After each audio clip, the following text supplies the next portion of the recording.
ডেৰ মাহৰ পাছত মনলৈ আহিল ভাল চিন্তা পদত্যাগ কৰিলে শ্যামকানু মহন্তৰ জ্যেষ্ঠ ভাতৃয়ে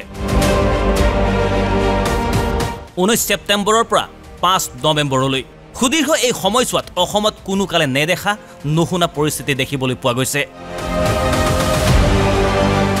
অসমে হেৰুৱালে হিয়াৰ আমঠু ঈশ্বৰৰ অমিত সন্তান জুবিন গাৰ্গক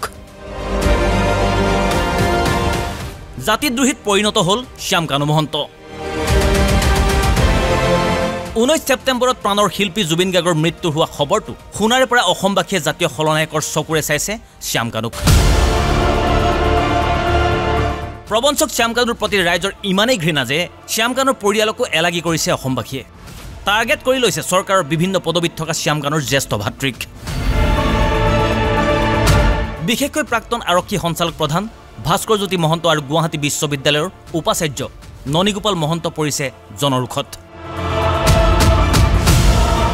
সকলোৱে বিচাৰিছে চৰকাৰী পদ এৰক ভাস্কৰ জ্যোতি ননীগোপালে সামাজিক মাধ্যমত দুয়োৰে পদত্যাগ বিচাৰি গঢ়ি উঠিছে জনমত আৰু অৱশেষত এই জনমতৰ ওচৰত নতি স্বীকাৰ কৰিলে ভাস্কৰ জ্যোতি মহন্তই ৰাজ্যিক মুখ্য তথ্য আয়োগৰ পদ এৰিলে শ্যামকানুৰ জ্যেষ্ঠ ভাতৃয়ে জুবিন গাৰ্গ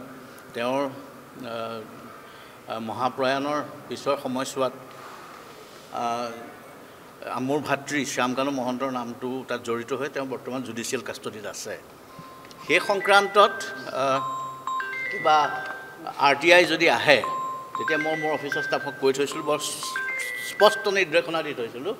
যে তেতিয়াহ'লে তুৰন্তে মোৰ দৃষ্টিগোচৰ কৰিব যাতে কোনো সন্দেহ বা এনেকুৱা ধৰণৰ অনাহক চিন্তাৰ হেৰি নহয়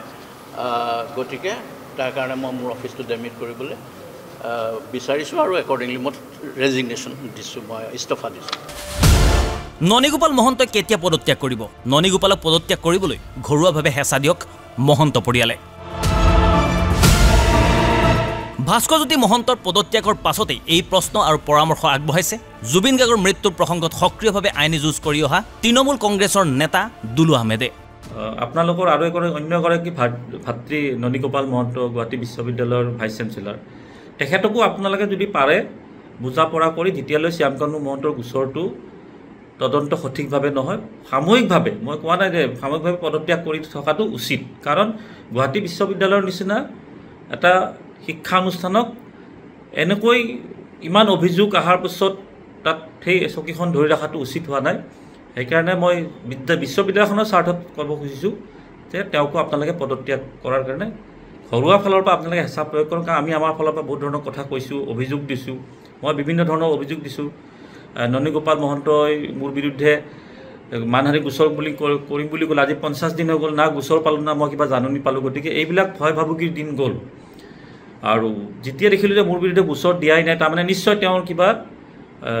বিশ্ববিদ্যালয়ৰ দুৰ্নীতি আছে মই যি ধৰণে অভিযোগ দিছিলোঁ এতিয়া প্ৰশ্ন হৈছে ভাস্কৰ জ্যোতি মহন্তৰ দৰে পলমকৈ হ'লেও ননীগোপাল মহন্তৰ শুভ চিন্তাৰ উদ্ৰেক হ'বনে অসমবাসীৰ জনমতৰ ওচৰত সেও মানিবনে নে গুৱাহাটী বিশ্ববিদ্যালয়ৰ উপাচাৰ্যৰ পদ খামুচি থাকিব ননীগোপাল মহন্তই ব্যুৰোৰ সহযোগত news desk report Assam live 24